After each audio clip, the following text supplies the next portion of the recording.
اعوذ باللہ من الشیطان الرجیم بسم اللہ الرحمن الرحیم۔ سورہ توبہ کی آخری آیتیں پڑھ رہا ہوں۔ لقد جاءکم رسول من انفسکم عزیز علیہ ما عنتم حریص علیکم بالمؤمنین رؤوف الرحیم۔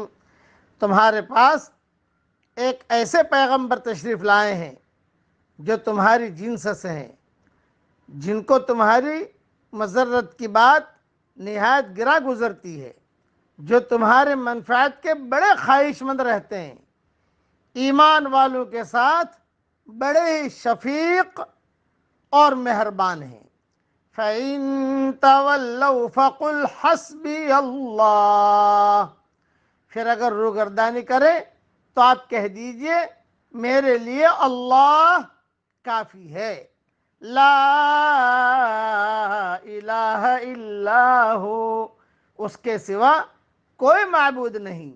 علیہ توکلت وہو رب العرش العظیم، میں نے اسی پر بھروسہ کیا اور وہ بڑے عرش کا مالک ہے۔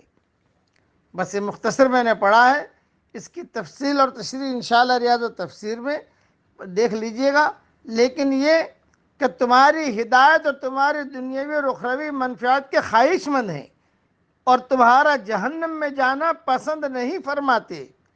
اسی لیے حضرت محمد صلی اللہ علیہ وسلم نے ارشاد فرمایا کہ میں تمہیں تمہاری پشتوں سے پکڑ پکڑ کر کھینچتا ہوں، لیکن تم مجھ سے دامن چھڑا کر زبردستی جہنم کی آگ میں داخل ہوتے ہو۔ صحیح بخاری شریف میں یہ مضمون موجود ہے۔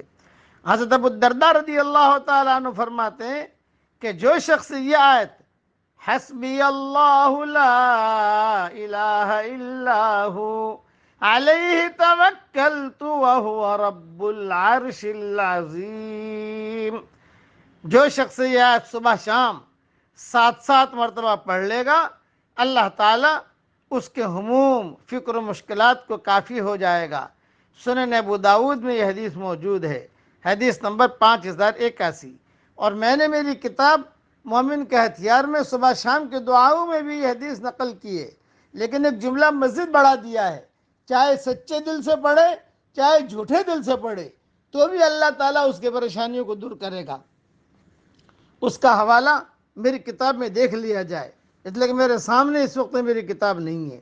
دوسری ایک اہم چیز، اسلام کے داعی کے اندر 2 خاص صفات نمایاں طور پر ہونی چاہیے۔ ایک یہ کہ اس کا بھروسہ صرف ایک اللہ پر ہو، دوسرے یہ کہ مدعو کے لیے اس کے دل میں صرف محبت اور خیر خواہی کا جذبہ ہو، اس کے سوا اور کچھ نہ ہو۔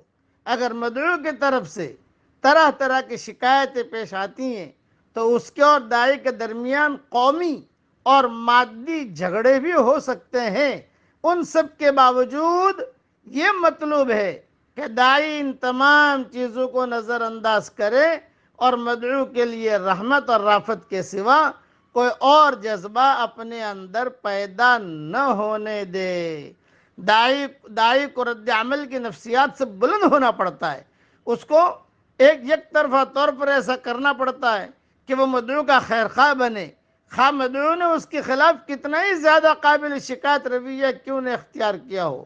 داعی خدا کے لیے جیتا ہے اور مدعو اپنی ذات کے لیے جیتا ہے، اس کے لیے اللہ کے لیے آدمی کام کرے۔ خلاصہ کلام یہ ہے، اللہ تعالیٰ دین کا کام اخلاص کے ساتھ ہم سب کو کرنے کی توفیق عطا فرمائے۔ آمین۔ وآخر دعوانا ان الحمدللہ رب العالمین۔